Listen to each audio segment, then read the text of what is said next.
dia a todos, bom dia a todas, bom dia para você que está nos assistindo pela TV UFMA no Maranhão e pela Pop TV em Sobradinho e Porto Alegre. Sejam todos muito bem-vindos e bem-vindas a mais um ICL Mercado e Investimentos. Hoje uma quinta-feira muito especial, aliás uma semana muito especial porque a gente vai ter debate 2 vezes nessa semana e hoje eu vim até de verde para receber o nosso convidado, eu sou corintiana, hein? Mas vim de verde para receber o nosso convidado que é realmente muito especial, ele vem acompanhado também por uma pessoa especial, mas eu não vou dar muito spoiler, porque eu vou deixar o André apresentar. Então já vou dar bom dia para o André, para a gente já chamar esse debate logo. Bom dia, André, como você está? Bom dia, Débora, bom dia a toda a nossa audiência. Então não vamos nem perder tempo agora aí, porque é realmente um dia especial. Aí a gente vai ter uma discussão muito importante sobre o lançamento do livro... até fugiu aqui o nome. As Avanças da Economia. As Avanças da Economia aqui, então eu vou chamar os autores desse livro aí. Bom dia, Natan Caixeta, saudações palestrinas, professor Beluso aí, como vocês estão? Saudações palestrinas, eu fico agradecido por ela ter vindo de verde, né, que é a minha cor favorita desde os 5 anos de idade, quando eu fui ao primeiro jogo do Palmeiras no Pacaembu. Então... vocês imaginam o quanto eu vivi esse clube, né? E tenho paixão por ele, e essas paixões são boas, que não desde que não são agressivas, né? Eu dou bom dia a vocês e agradeço o espaço que o ICL nos oferece.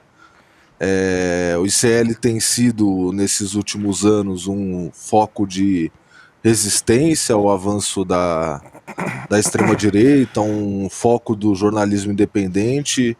A gente acompanha muito o trabalho de vocês e vocês têm feito um ótimo trabalho. É uma honra lançar o nosso livro aqui na companhia de vocês. Fico muito agradecido aí, Natan, pelas palavras, para a Débora, acredito que também. E vamos começar então o debate, porque assim, o livro Avanças e Desavanças da Economia vai ser lançado pela editora Contracorrente aí.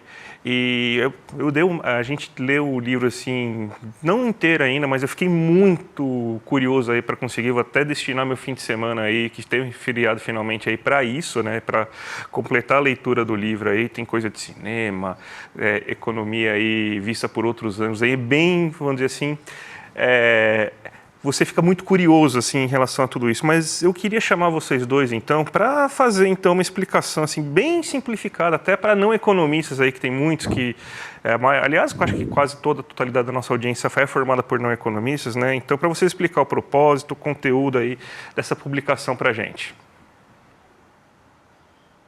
Bem, você quer que eu comece, Natan? O senhor, quem sabe, vamos fluir. Pode começar. Tá bom. Então, eu queria ressaltar qual é o propósito do livro. O propósito do livro é discutir o significado para a vida humana que tem as relações econômicas. É fundamentalmente isso. Nós estamos interessados na vida concreta de homens e mulheres que estão submetidos a um certo sistema econômico. E nessa caminhada, nós buscamos, na verdade, discernir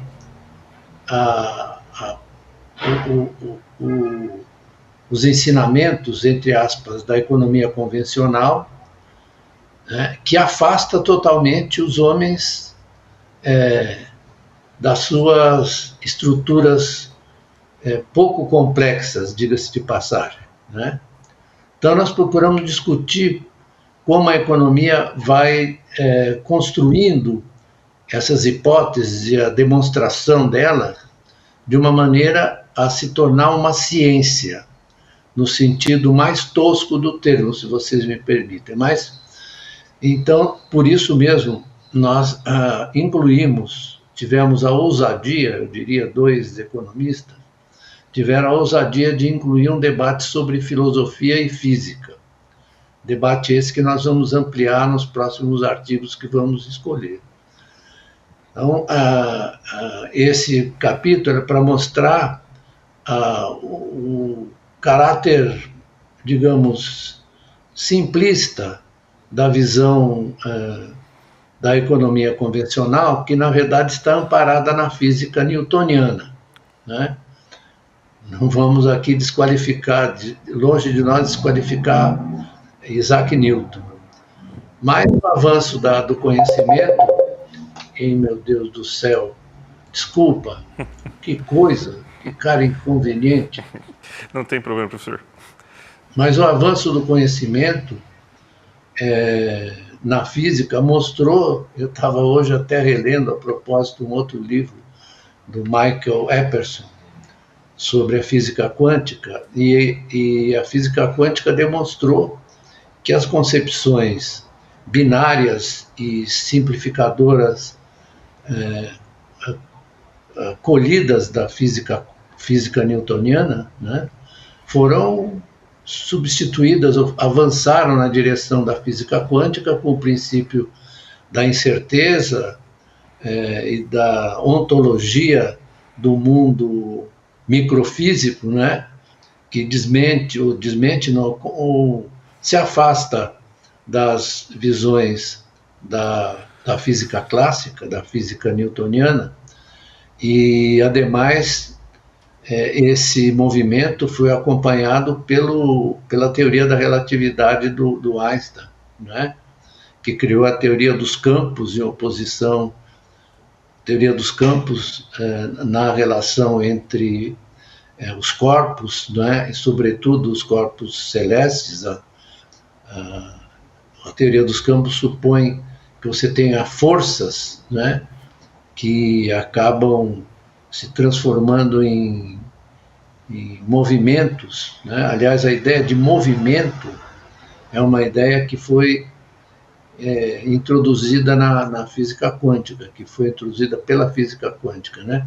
Tem um movimento das partículas, sua posição em movimento, e não há compatibilidade entre...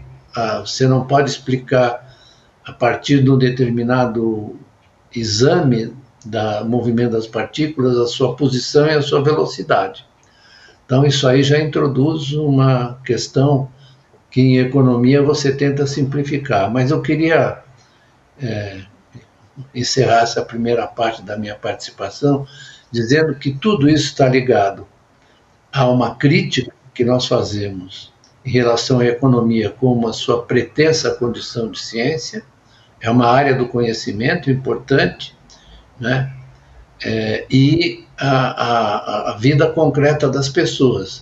O que aconteceu é que a economia se afastou da vida concreta das pessoas, e veja quantos exemplos agora, né, que nós temos do corte de gastos, etc., corte de gastos da educação, corte de gastos que não faz sentido econômico e muito menos social, né?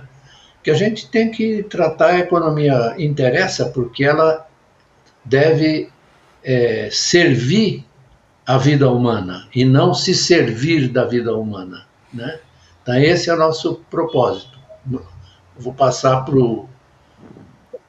o Natan.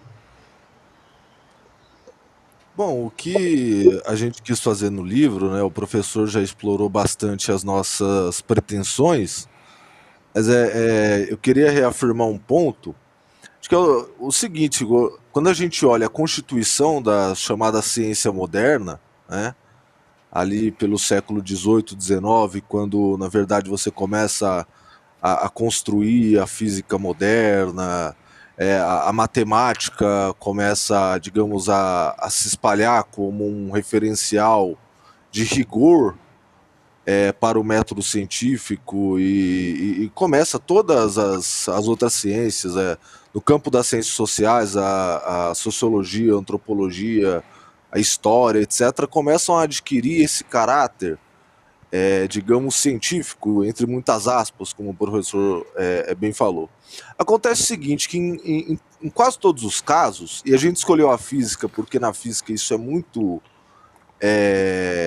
visível, você teve um exercício de questionamento muito forte a respeito dos seus métodos e do próprio objeto, daquilo que as ciências estariam, digamos, interessadas em estudar, né? E a economia foi ao contrário. A economia ela é fundada como um campo de conhecimento e ela vai se reproduzindo a partir de certas certezas, justificativas e teorias que, como o professor bem apontou, tiram o ser humano da jogada, né?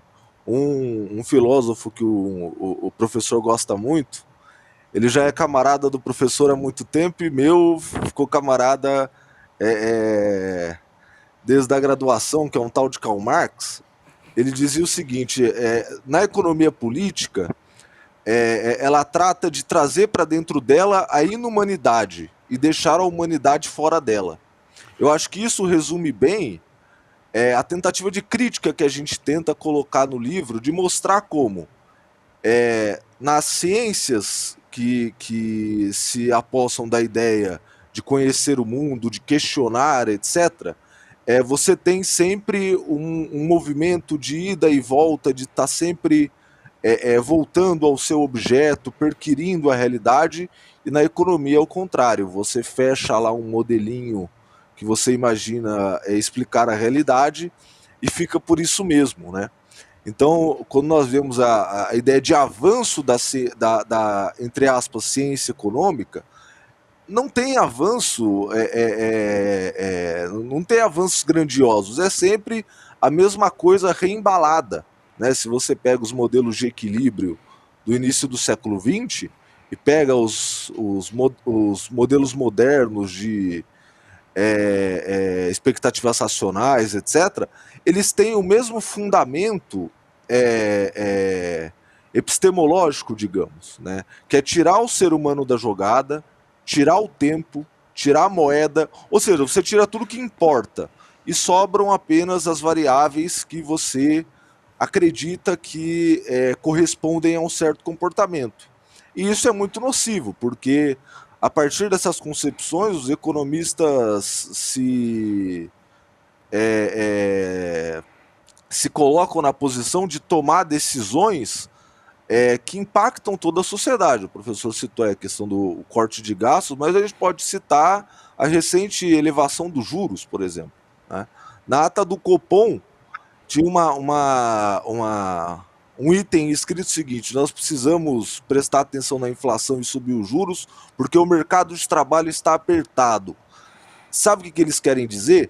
Eles querem dizer o seguinte: eles querem reafirmar uma relação inexistente, que já se comprovou inexistente por diversos estudos, desde pelo menos 1930, eles querem reafirmar a relação entre desemprego e inflação. Ou seja, quanto mais gente desempregada, sem dinheiro e com piores condições de vida, você consegue trazer a inflação para a meta. Quer dizer, eles usam todo esse aparato, entre aspas, técnico e teórico, para afirmar uma coisa que não tem sentido teórico de fato, mas que é bem quisto e bem desejado pelos donos do dinheiro, né? Pelos endinheirados. E quem vai ficar desempregado e passar fome, provavelmente, a partir disso, que se lasque, né? Então você vê que essas suposições dos economistas têm consequências muito reais. É disso que a gente tenta mostrar a todo momento no livro. E até aproveitando um gancho de tudo que vocês estão falando, inclusive desse afastamento que está acontecendo, né, que vem acontecendo, das medidas econômicas das pessoas e até tirar, né, as pessoas do modelo, vamos pensar assim, eu queria até chamar um ponto em relação à dívida pública, porque é um tema muito atual e necessário e é sempre abordado por meio dessa ótica ortodoxa fiscalista, inclusive pintada de ciência, e tem uma passagem no livro de vocês que fala, né, vou até pegar aqui, abrir aspas, ao alegar endividamento excessivo do Estado brasileiro e a taxa Selic negativa negativa, os Faria Limers ameaçam com a fuga para o dólar. Implicitamente, sinalizam com uma dinâmica inflacionária semelhante à sofrida nos anos 80. Tem a ligeira impressão que as situações divergem, fecha aspas, esse é o trechinho do livro de vocês que eu separei. Como vocês explicariam para a nossa audiência essas divergências e se vocês conseguem ver esses movimentos acontecendo nessa atual pressão cambial pelo corte de gastos, que a gente vem acompanhando aí no nosso dia a dia? Então, Débora, vamos por partes, né? Vamos começar com a hierarquia dos processos, dos movimentos, né? A nossa economia brasileira, ela fez uma abertura financeira, como muitas economias, digamos, de moeda não conversível, né? É preciso explicar que o real não é uma moeda conversível. Você não chega ali no aeroporto de Frankfurt com uma nota de R$100, o cara manda te prender, porque você quer trocar ali no balcão, você não consegue. Então, é o seguinte, a moeda universal é o dólar. A gente tem que começar com isso, né? Agora, bem contestado, digamos, pela presença da China, mas ainda é, né? Então, como nós temos uma abertura financeira no movimento de capitais, o que esses capitais hoje fazem? Quando a gente fala em movimento de capitais, a gente não pode pensar aquilo que ocorreu nos anos 50, quando veio uma ventania de capitais produtivos aqui ao Brasil. O Volkswagen foi criado aqui, outras empresas italianas, todas elas no pós-guerra procuraram o Brasil como um país emergente, que virou o país emergente mais industrializado. Agora o negócio não é esse. O negócio desculpa eu falar negócio, o processo não é esse, é de outra natureza, é de arbitragem entre câmbio e juros, não é? Então, em primeiro lugar, nós temos que olhar essa determinação, essa sobredeterminação, né? Isso constrange a política econômica brasileira, não é? Então, o que os conservadores tentam explicar? Que o problema é o risco fiscal. O risco fiscal que está embutido no déficit primário e no nível de endividamento. O nível de endividamento brasileiro hoje está em torno de 76% do PIB, né? 76% do PIB, nada assustador. Ocorre também que há um engano a respeito da dívida pública. Você pega a dívida pública americana, ela está na casa dos trilhões, né? Na casa dos trilhões. Muito bem. O Brasil tem uma dívida pública de 76%, 78% do PIB. A precisão é. Muito bem. É preciso entender qual é a função que a dívida pública tem nessa economia de mercado financeiro capitalista. Vamos voltar para 1694, quando o Banco da Inglaterra, né, resolveu acolher a dívida pública emitida pelo governo. Passou a ser um ativo fundamental para o desenvolvimento dos outros ativos financeiros. Se o Banco da Inglaterra não tivesse feito isso e usado esse instrumento como fundamento para a expansão dos mercados financeiros, não tinha ocorrido a Revolução Industrial, porque a Revolução Industrial só se realiza ao longo, né, isso é 1694, nós estamos falando ainda do século XVII, a Revolução Industrial vai ocorrer no final do século XVIII, né, sob o olhar de Adam Smith, Ricardo e Marx e outros, né? Então, precisa entender que isso é constitutivo do sistema monetário financeiro capitalista. É constitutivo. Você tem a ideia de que você vai dar o calote na dívida pública, se ela está denominada na sua moeda, não há nenhuma chance, porque se houver qualquer problema, o Banco Central entra lá e compra, bota no seu... Veja só o que aconteceu com a crise de 2008, 2009. Será que as pessoas não veem? Né? Então, o Estado, através do Banco Central e do Tesouro têm capacidade de fazer a gestão disso, né? Mesmo que em algum momento você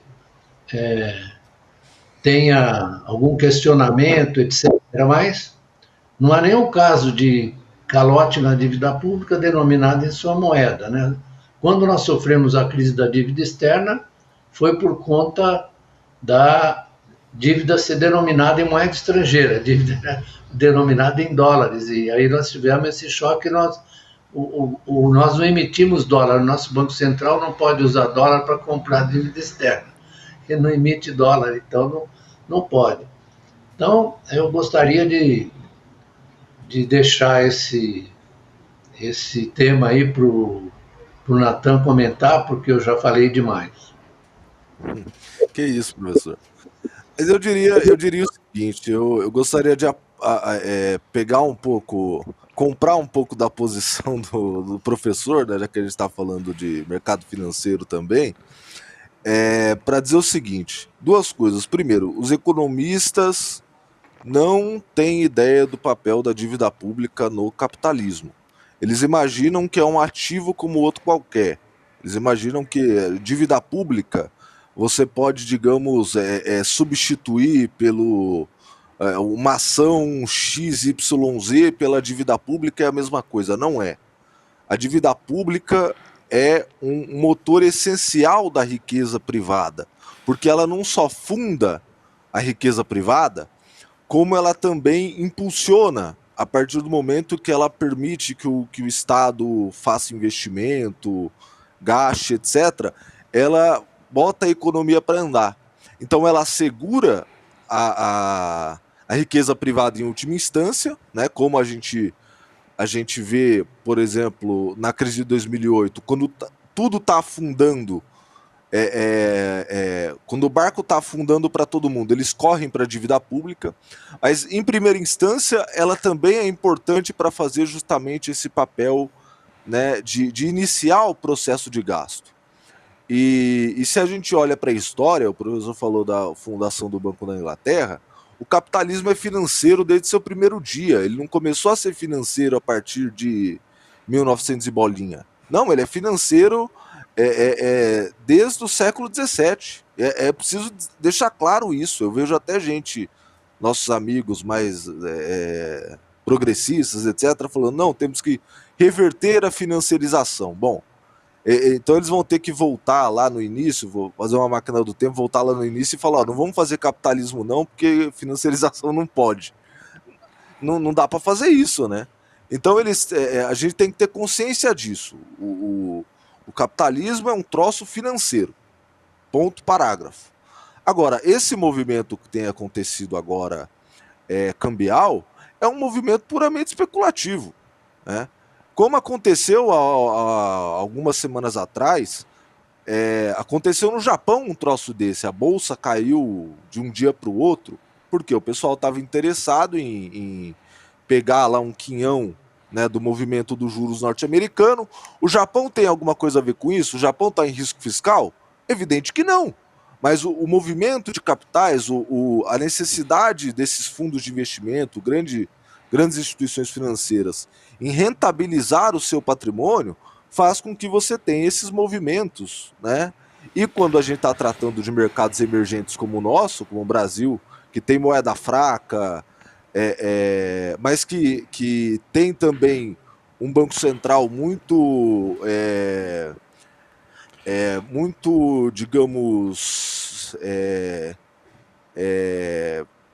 digamos, o Banco Central brasileiro, ele deixa a coisa rolar muito solta, digamos assim, nessa parte da flutuação do movimento de capitais, e aí o pessoal faz a festa, né?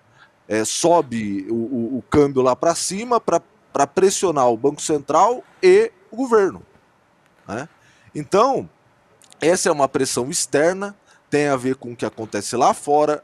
Essa coisa de risco fiscal é um conto de fadas que você precisa acreditar para referendar essa posição do ponto de vista da opinião pública. Você diz, não, o Estado está gastando demais, etc. É por isso que o país não cresce, é por isso que o juro está alto, etc. Você fica falando dessas coisas pela mídia, pelos economistas, e o povo acredita, né, que as contas do país, que a conta do governo é igual à conta da dona de casa. É uma besteira completa. Então, na verdade, esse movimento é especulativo, né? A subida dos juros não adianta em nada, né?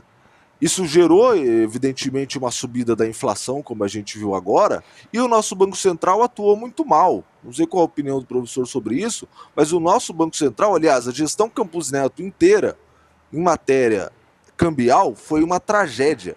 Queimou reservas porque operou errado, né?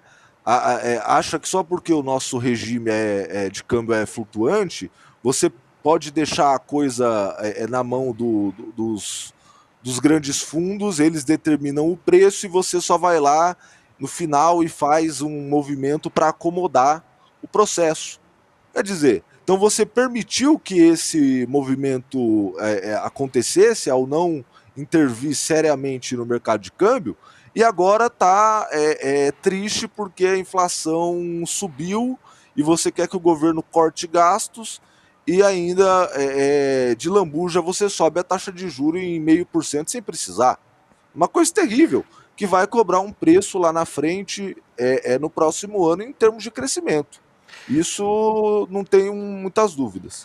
Eu queria agradecer muito a presença de vocês dois, acho que deu para entender muito bem aí sobre a proposta do livro, visões que vocês têm aí sobre economia, acho que bem condizente com a gente, né? Então, só queria falar para vocês dar o tchau final. E professor Beluso também queria saber quem vai ganhar o Brasileiro, só para a gente finalizar. Nós já ganhamos 2, né? Precisa tomar cuidado, porque o Botafogo da outra vez estava na frente e nós ultrapassamos. Eu estou, na verdade, achando que dessa vez seria mais prudente dizer que está difícil, mas não, para o Palmeiras não é impossível, né? Acho que se o Botafogo tropeçar em algum momento, o Palmeiras corre o risco de passá-lo de novo, né? Seria tricampeão brasileiro, que enriqueceria ainda mais nosso embornal de títulos, né? Nós carregamos um embornal muito rico de títulos brasileiros e internacionais. O Palmeiras é o maior vencedor em todos os torneios que foram disputados no Brasil. O Palmeiras é o maior vencedor. Então, nós somos vencedores.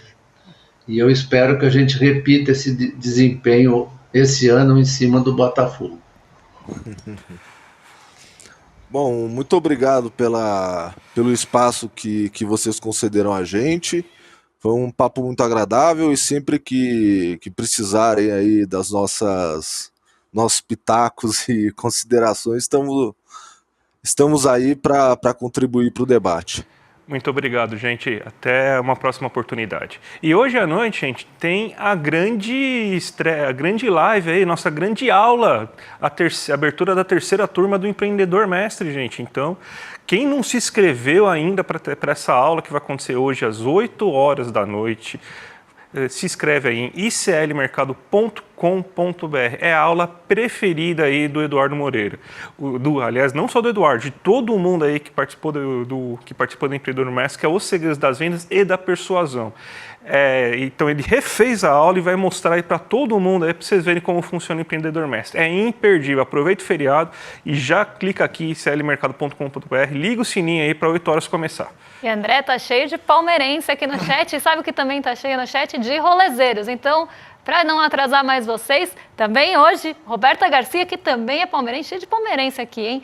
Bom, agora vocês ficam com o Rolê Série, não vamos atrasar aí o rolê. Um beijão e até mais, pessoal. Até mais, gente. Até segunda. Até segunda, gente. Tchau, tchau. Fala, turma! Chegou o grande dia da nossa aula inaugural da terceira turma do Empreendedor Mestre, uma aula gratuita e aberta sobre os segredos das vendas e da persuasão. A gente vai aprender hoje como contar histórias que vendem e convencem. Vocês vão sair da aula maravilhados, porque além de tudo é uma aula divertidíssima. Se você está inscrito ou inscrita, 1 hora antes de começar a aula vai chegar no e-mail que você se cadastrou ou no grupo de WhatsApp do qual você faz parte, o link para entrar e ficar na sala de espera. Se você não está inscrito ainda, clica no botão aqui Saiba Mais e se inscreve em poucos segundos e gratuitamente. A gente se vê à noite.